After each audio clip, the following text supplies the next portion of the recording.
yes, there is a challenge, a serious one that we need to address. Why are people moving from Arab areas to Accra? It is because of the imbalance in development. If we're able to tackle this, we're able to put jobs, we're able to develop other parts of the country, it will minimize this rural-urban drift and therefore be able to accommodate the growth. Secondly, within Accra, if we're able to provide shelter, we're able to provide the amenities, then it will ease off some of the pressures that we are seeing in the country in terms of sanitation, in terms of pressure on health facilities, education, transport, you name it.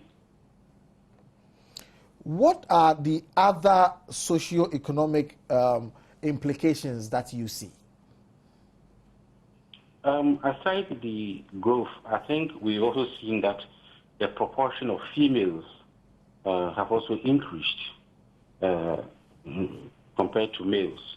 Now, it is also telling us that, yes, women are gradually becoming a greater force to reckon with, and therefore we need to be aware when it comes to governance. We need to be aware, women in leadership, when it comes to positions, we need to be more receptive and provide the environment for women to work, for women to take positions, for professional women to work. So if a working mother has to go to work, there must be a daycare center at the workplace where she can leave the child, work, and pick the child and come home. We need to be accommodating some of planning and accommodating some of these new challenges and be able to move forward. But haven't women always outnumbered men in Ghana anyway? They have, but the number keeps increasing. So that tells you that, yes, we need to do more than we are doing now. Okay. If we want to make women efficient. I'll be happy for you to stay on the line if you could, because I also want to get Mr. Duncan's view on a few things, particularly what you just mentioned. The part about the women that Prof just dealt with, that perhaps raises the fact that we need to give them a little bit more of a frontline role and all of that. And I mean, he's addressing that also as a social and political implication. What is your own view on that matter? Is it such a major issue in a society where many say, I mean, the men, whichever way you look at it, whether they have the quality or not, just seem to lead it. Does this have any implications whatsoever for us? Oh, I think Prof. Korte talked about women who are capable. Yes, not that if even the woman does not qualify because the person is a woman, we should. But if you look at now, there are a lot of programs that have been geared towards, empowering the woman, you see. So I think already those issues are being addressed. You see, governments, anytime they talk about empowering women, and you see that there are a lot of NGOs and even government itself trying to address these issues for women to know that they are also capable of doing what a man can do.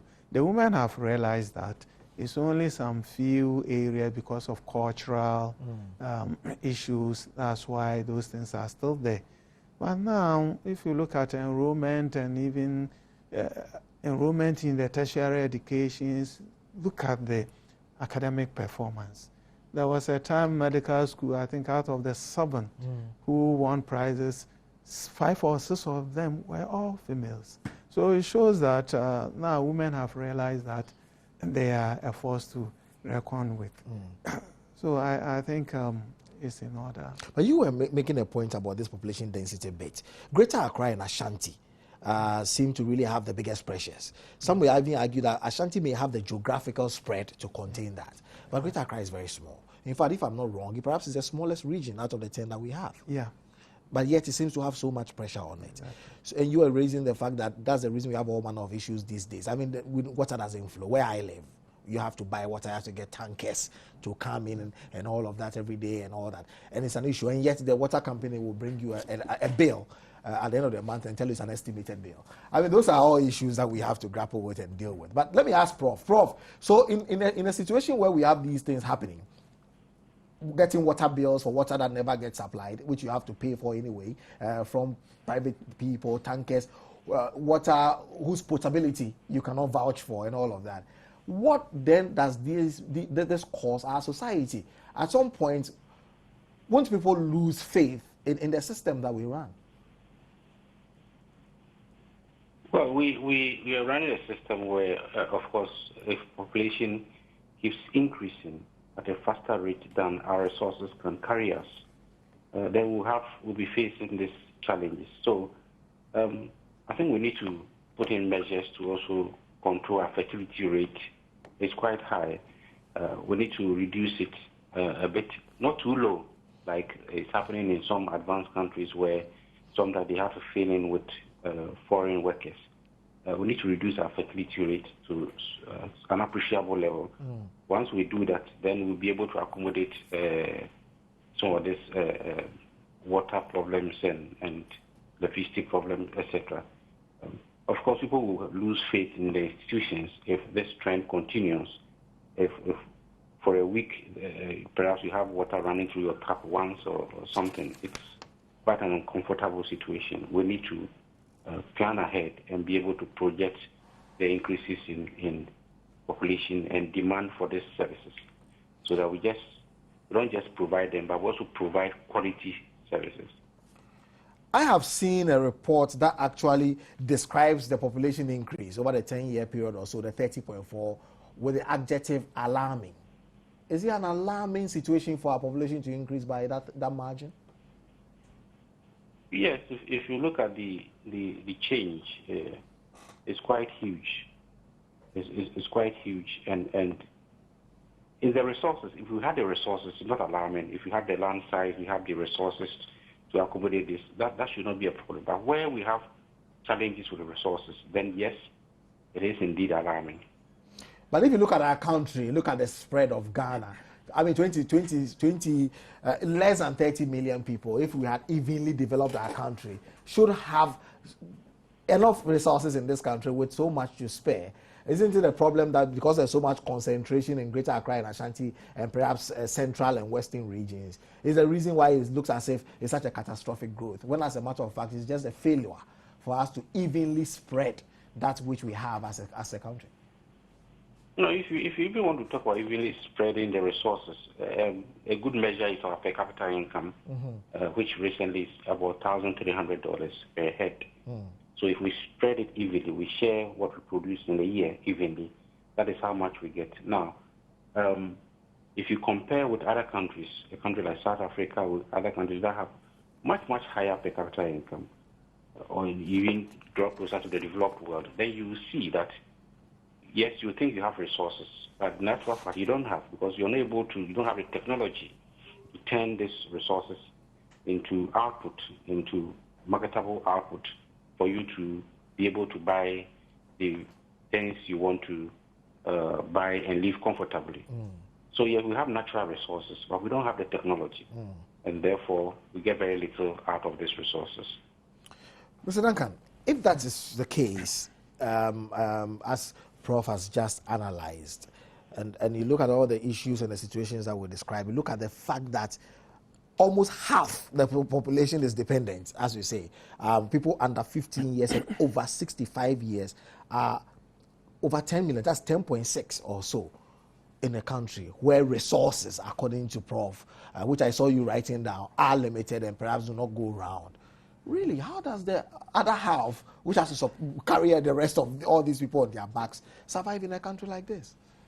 Yeah, what it means is that the labor force or the economically active should be able to produce enough to support the whole system, to support themselves and then their dependents, you see.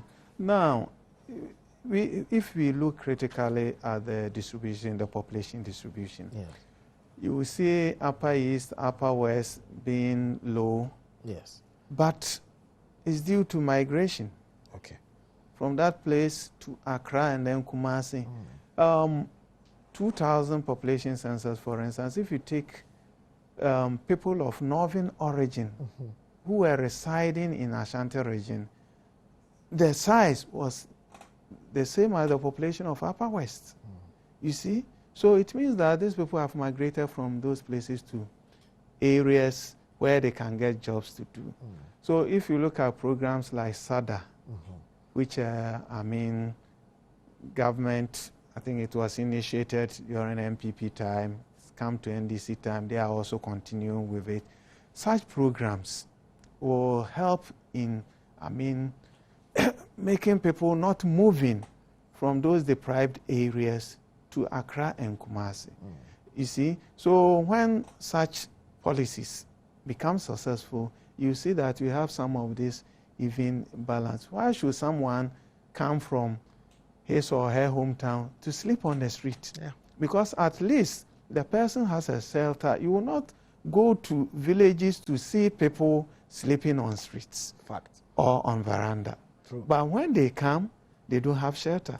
Why should they come from places where you can get a roof to cover you at night to a place where you don't have a roof just because you can't make ends meet there? You see, your output there is low, it cannot support you. Some are due to ecological reasons, and some are also due to I want to come to Accra so that when I go back, someone will see that I've come from Accra. So these are some of the issues. So policies like SADA and others that government is, trying to put in place and then support is going to help.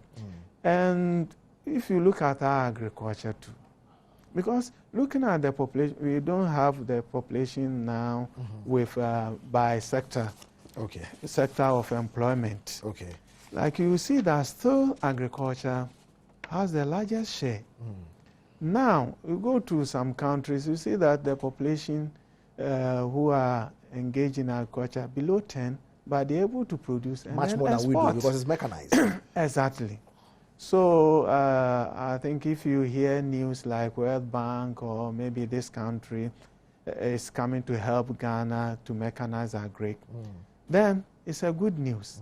But how we will handle those issues are also things that, because in the past, during Achampon's time, this Dawenya irrigation project and other, where has it taken us to?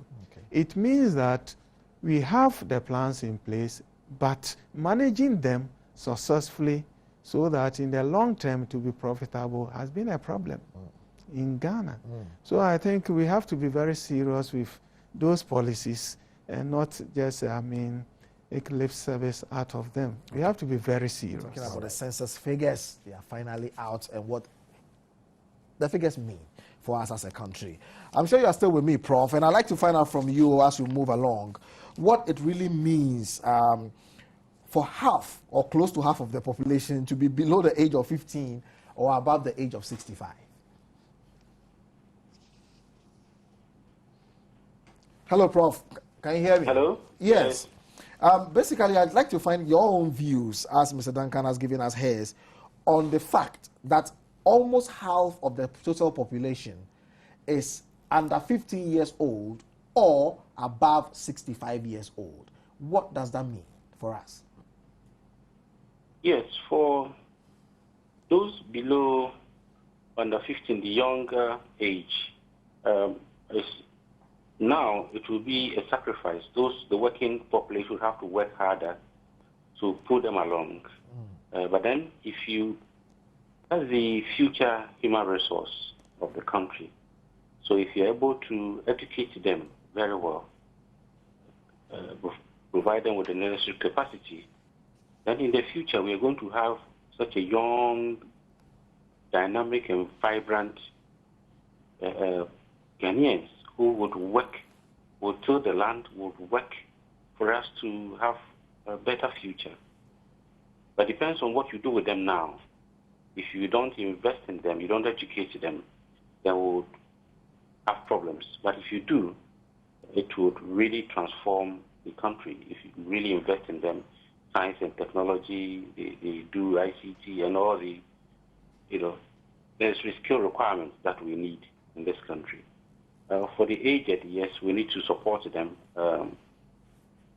there's not much we can do. They have done their part and toiled for us. So the working population would have to look after them very well.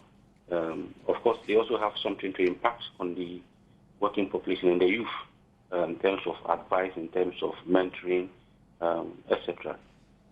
So it's a sacrifice we have to make now, but if we are able to invest properly, I think we would benefit as a country from this. But isn't the workforce overburdened as a result of that? And really, wouldn't it take a lot of years? Because if, especially with a sub-15, even the most senior among them who are 15 years old, in 10 years' time, when they are 25, that perhaps will be the time when they begin to contribute. So that was those who are 5. They will still be 15 years old, 10 years down the road. Doesn't that mean that we will have a working force that is truly overburdened by this fact? Yes, we would. But then, if we have a working force that has the necessary resources, that has the technology, that has what it takes to work, they can produce more and be able to pull these young ones along. But if we don't equip the working force, everything is manual. We don't use mechanization, we don't use technology, we don't apply improved seedlings and the rest, and that is where we have a problem. Of course, the working force will be burdened. I won't say overburdened, they will be burdened. But then, once they are given the necessary resources, they should be able to pull these young ones along. It's a sacrifice we are making anyway for a better future. I realize that Mr. Duncan has some tables before him. Perhaps it's a good time for you to get you to walk us through it, because you started by talking about the population density bit in Accra. And again, as I said, I can particularly identify with water. And perhaps you have too many of us fighting for very little water. But really, what else do you see? Because I can see population growth comparative to 2010 and 2000. You also have the population density by region and all of that. Just walk us through the tables that you have. Just tell us what you see, and then we can get Prof to help us with the analysis of it. Okay. If we look at the intercensal growth rate, yes, it's 2.5%. What does that mean? It means that the population was growing at 2.5% per annum since 2000 up to 2010. Okay. Yeah, compared to between 1984 and then 2000, that was 2.7. Okay. So it means that there has been a slight decline. Okay. But 2.5% growth rate is high. So, as Prof said, that the growth rate is high, we have to try and then bring it down. Yes. So that's something that we have to critically look at. What is the ideal rate? There is nothing like an ideal rate, but if your resources can support, you see, if your resources can support, I think 2.5 wouldn't be bad. Yeah, only when your resources can support, then you can just continue like that. And because this, if you look regional growths, yes, if you take Central region and Greater Accra are the highest. But doesn't mean that they are giving birth more. Absolutely. It may be to migration. Absolutely. Yes, so that's it. Whereas if you take Upper East, for instance, it's just 1.2. You see? But if you look at the household sizes there, they are far bigger. And if you look at the fertility rate too, is high there.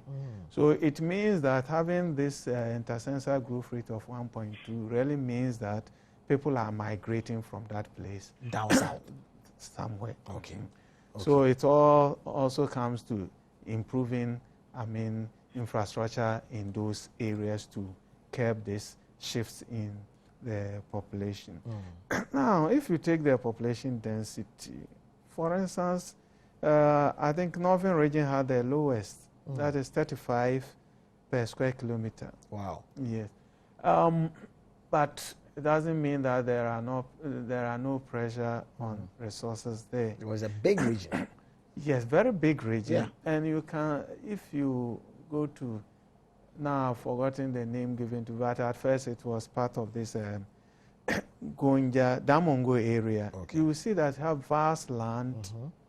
Meanwhile, the land is not good for agriculture. That's a lot of stones. You see?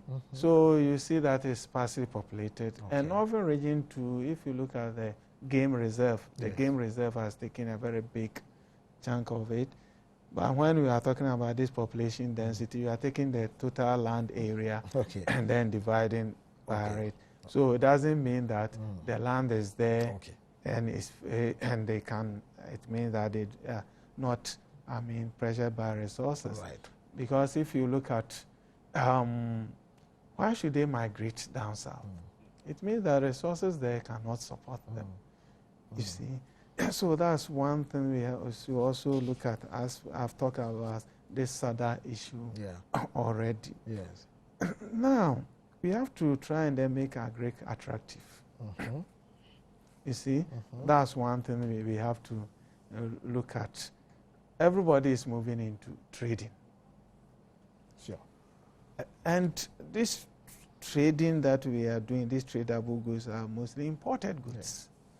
You see? Yes. We import a lot. People have found trading to be, more lucrative than going into farming. You see? Just because when you have bumper harvest, the farmer rather suffers. Because price become very cheap.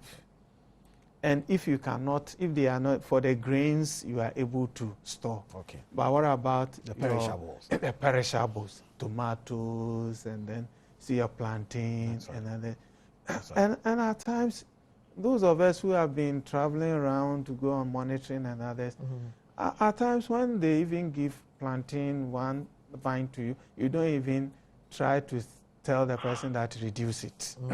Because you see, that's so cheap. Right. Meanwhile, you see people in the community telling you that you've, raised the price of the goods there. Right. You see? So we should also try to process some of these goods so that, the farmers can get ready market for some of their goods. If you look at why Need Fufu and others were, introduced, but unfortunately, people also don't find it as palatable as the one that you funded with your manpower driven. Yes. You see, so these are the things that we have to try and then, trash out so that agriculture will be very attractive to the youth. Okay. Yeah. Prof, from where you sit and coming from ISA, where you really deal with figures, what do you say to those who say, and I've heard quite a few, that they don't actually know the use of the population census and housing census that we run, because apart from using them for statistical purposes and discussing them, over time, the discussions that we have will always be the same. And 10 years down the road, if you had a new one and we had Professor Peter Quarty on the line, he will give us the same analysis if we're able to put A in place, if we're able to put B in place. And people really wonder whether government after government really use it for any purpose other than say that we have met a certain United Nations way of dealing with issues and working a population every 10 years. Is that believable? Is that practical? Or you think that it is actually put to good use? I would say that if anybody says that, it will be out of ignorance to say that the census figures are not useful. Government uses them, private people use them, NGOs, researchers, we all use them. The donor community use them. There are several uses of the census figures. There are some of them are not made too public. That is the problem with us. We do a lot of things and then they sit on shelves, or sometimes we don't put it on the web, or we don't disseminate the information. But I tell you, from where I sit, if I tell you the number of requests that has come, both within and from outside, people wanting the census figures to support their research findings, people wanting to, it's just amazing. So for me, it is certainly useful exercise. Government uses it for even in creating new districts. It is important we get the census figures. government will need this for planning, for planning in terms of how much resources to put into health, how much to put into education, water, sanitation, you name it. For the private businessman, I mean, if I'm going to invest in a district or in a region, I would want to know the population of that region. I would want to know the characteristics of the people living in that region, what kinds of goods they consume, what assets they own, and if I want to invest in a particular product line, whether that is will sell. So in fact, the list is on ending. I can mention so many other ways that the census figures are used, and some measures are taken to address some of the issues raised in the census figures. Like my good friend Ebo mentioned, government has taken some initiatives, except that, as usual, we always speak of lack of resources. SADA, a good initiative, but lack of resources hasn't made it achieve whatever it's been planned to achieve. And many other initiatives are there. It is out of the census figures that all these issues are highlighted. MDG, some of the MDG targets and the rest, all the challenges with maternal mortality and those. So the census is so crucial, very, very important, that I would expect government to put money aside and be doing this regularly in a much more efficient and timely manner. Great. Mr. Duncan, it would be great for us to be discussing issues, like community facility questions, as you say, telecoms, public toilet facilities is still an issue in our part of the world. Health, education, mortality, agricultural activities, housing conditions, levels of education, how many people do we have who have tertiary education, how many have secondary and all that. And I think that we don't have those details as yet. Right now, I don't know if you have it, but generally, I think you'll be giving us the finest details at a future date. Is that correct? Yes, exactly. Exactly. Yes, because these community facility questions, for instance, we know that these toilets and then health facilities and are things that every community needs. Okay. You see, so it will also help you know that how many people are using this primary school, how many people are using this health facility in this community. So that, as Professor Korte said, it helps the government to plan where to put this infrastructure, where to put this, where to put this, yes, which are done, yes. So it's very important that, all this information we will bring up. Housing conditions, for instance, to let you know in the end how many people are in a sleeping room. You see, to help to know the need for housing. You see, yeah. So all these things, are conducted in a census to bring out what really the population need.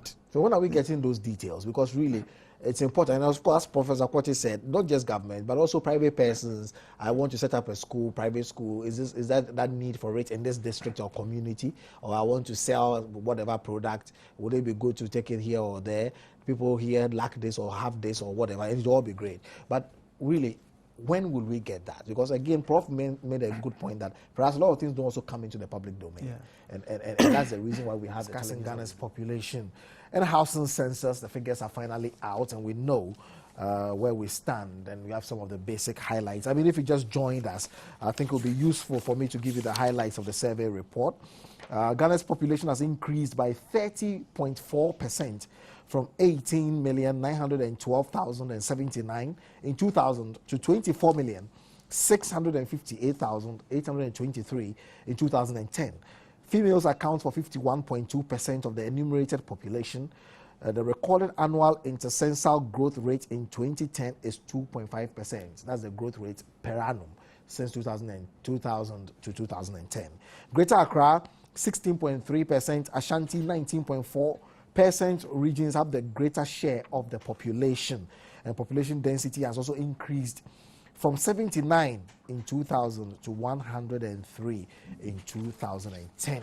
That is where we are. But we are basically saying that it will be important for us to know what's happening with access to telephones, telecoms, access to health, education, housing conditions, how many people have a place to sleep and people don't. We've been talking about housing deficiency, and it can be said to be 1 million or 3 million, depending on who we are listening to. But of course, the census is what gives you the most credible reports when it comes to these matters.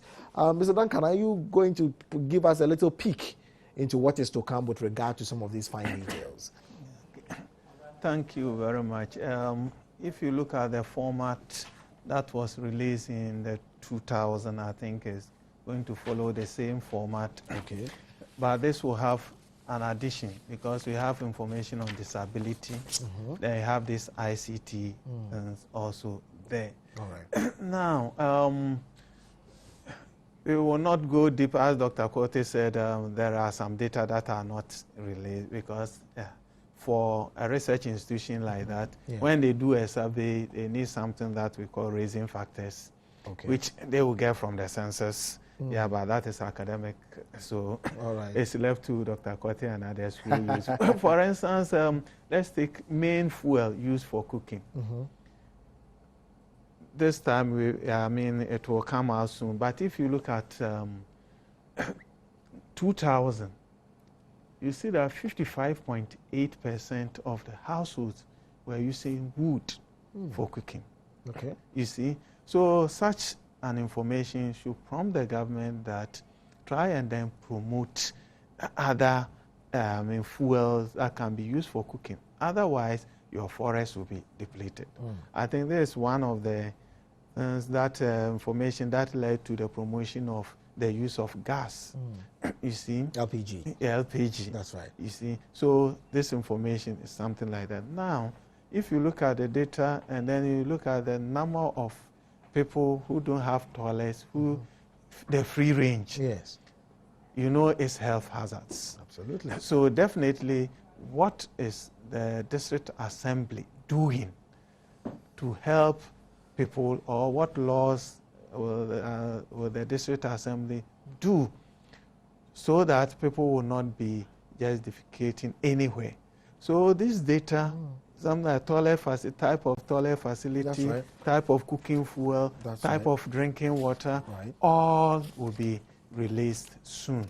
The data is there ready, but only that we couldn't. We want to put it in a summary, in a booklet form, so that when we get it, we have all this information in summary. How accessible will it be to the general populace?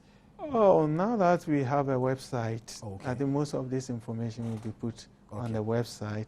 You have to advertise it so people will know. Exactly. Because, you know, information may be there, but if you don't know how to find it, it's like groping in the dark. Exactly. You know, so it'll be useful for you to put it out for us. And so for instance, number of people using,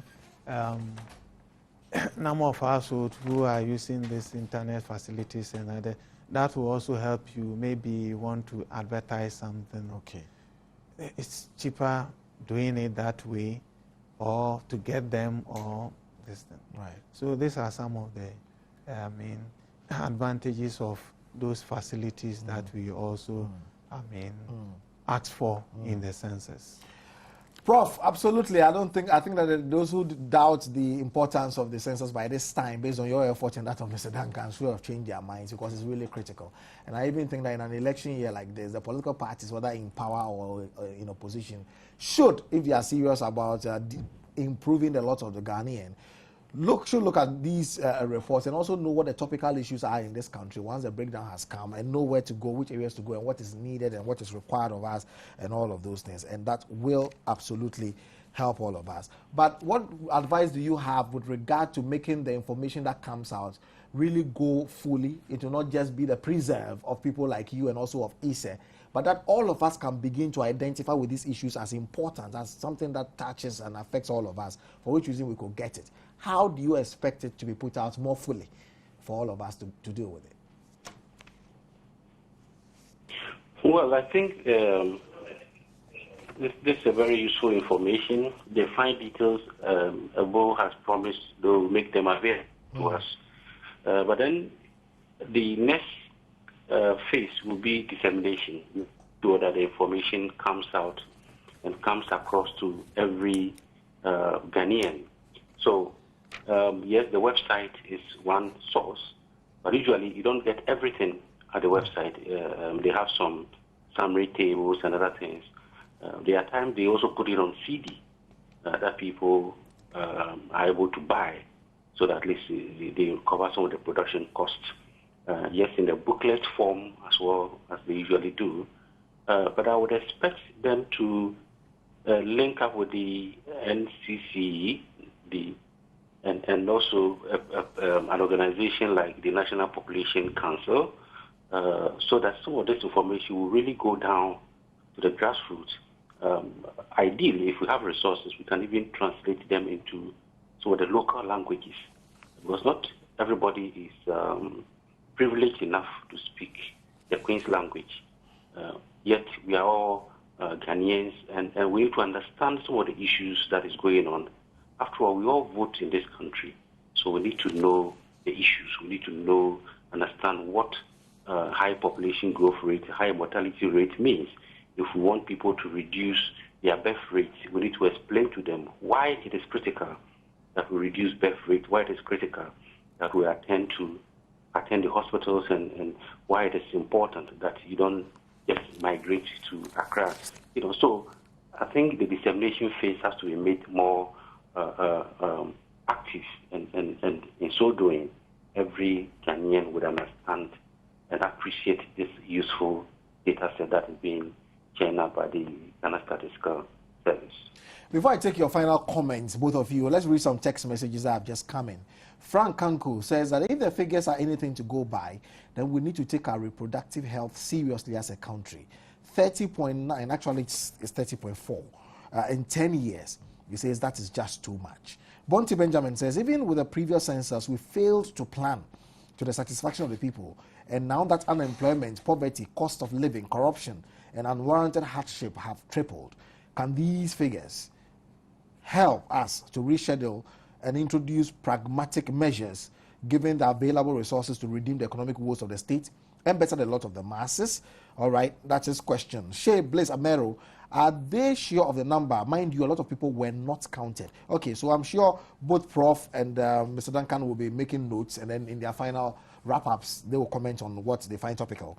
Now, me, I was not counted. When they came to the house, they told my mother that since I had traveled, I will be counted. You mean I will not be counted? Because you're saying you were not counted. And can you imagine that no one was counted in the area I traveled to? Okay, so you're saying you traveled somewhere in Ghana, and as far as you're concerned, no one in that area was counted. Mr. Duncan will deal with that soon. Richard Kwashi, the GSS are never late in releasing the results at all. Ghanaians must learn to believe in our institutions rather than making accusations whilst we do not know the problems facing this institution. Apia Frederick says, I am not sure that this is the true figure. Nana Asembinti says, why should they release it after the biometric registration? I don't have any confidence in it because I believe they relied on the BVR to fake it. That's Nana's view. Edward Osebonsu, I think so far so good. But if more constituencies have to be established or created with these figures, I think it's not bad. Dixon Desire from Laura, he says 2. First one says, because of winning political votes, the NDC without these population figures hardly created new districts, municipalities, and even constituencies. If it shows that some of these new creations do not make up the numbers, can their new status be reversed or revoked? Okay, you're talking about the creation, and that's a question we can deal with. Dixon Desiree then continues and says, majority of Ghanaians have lost credibility okay, I know what you are trying to say. You're saying that don't really believe in the credibility of the Ghana Statistical Service. That's what you are saying. And then you ask, why should it actually be delayed for so long? 2 years? Mr. Duncan says it's normal. Do you know the number of children that may have been born during this period? And do you know a lot of Ghanaians were not counted? God save us. The figure is 2010 specific. So 2012 will be captured in the next 10 years, I believe. Aboko Haruna says, many were not counted, so let us not consider it as a real figure. Haruna Roger Dogmahim says, the figures have been cooked because many, and for that matter myself, were not counted. So I don't see how viable these figures are in order to be used to make good decisions. I think the statistical agency can do better. Ifeanyi Chuku Sunday says, it is true that no census is accurate no matter what. So please, take the results as you see it. Eric Boating, personally, I have doubts in respect of the new census figures. I hope the figures were not skewed to propagate the government's agenda and desire to create new constituencies. In any case, the health ministry has failed us as a nation in reproductive health. In spite of the hardship and poverty in the last decade, we were able to hit 30.4 in population growth. Outrageous. Are we in the kingdom of guinea pigs? That's the question Eric Boating asks. That will be the final text message. I'll get final comments from my guests. I'll begin with you, Prof. What are your comments on these messages and what are your closing remarks? I think for most of the comments, it's to do with issues about credibility of the data. Right. Just because it was delayed, so people have started raising issues about credibility. Yes. But I think it's better to delay and clean up the data and come with something that is good than to rush and submit your data only for you to realize it's full of errors. At least from where I come from, we all collect data from time to time, and we face some of these challenges that people come with questionnaires, people come with data where there are some inconsistencies, and you need to clean them up before you send them out to the general public. It's standard practice in data collection everywhere in the world. That whenever you collect data, you do some validation, you clean the data as much as possible. So I'm not saying statistical service is a perfect institution. Like every institution in any developing country, it has challenges.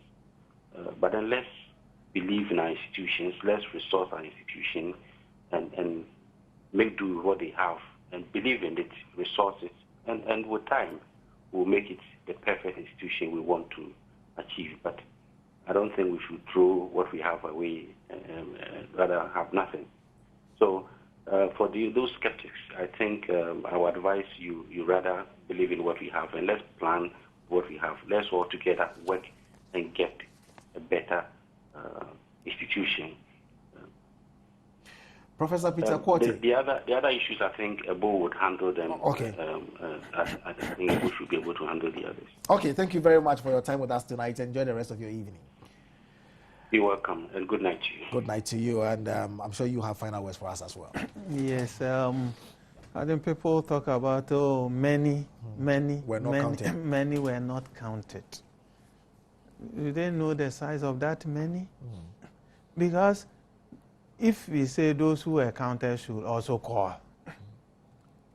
You see, so we shouldn't, because you were not counted, doesn't mean that many people were not counted. I know of a respectable country in Africa, I will not mention the name. They did their census, and when they did the post-enumeration survey, they recognized an undercount of 19.8%. 19.8.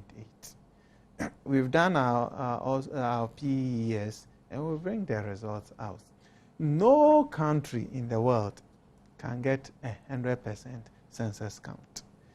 And the person who also talked about this, with delay, so people have been born. Yeah. This number is reference to 2006, 2010. Right. That's September 26. Right. So if we are giving any figure for 2011, 2012, we are going to use the intercensus growth rate of 2.5% to adjust it upwards. So it means that for 2012, the figure will not be as it is. And as Prof. Quarty said, we should have confidence in those figures and then use it. And I'm sure most of those who said they don't have confidence in it, I'm sure they don't use the data. So that's why they are making those comments. And the dissemination, as Professor Quarty said, I think we have to improve on our dissemination so that a lot of people will get to understand it. And then the district assemblies too, they have to make sure they use this data.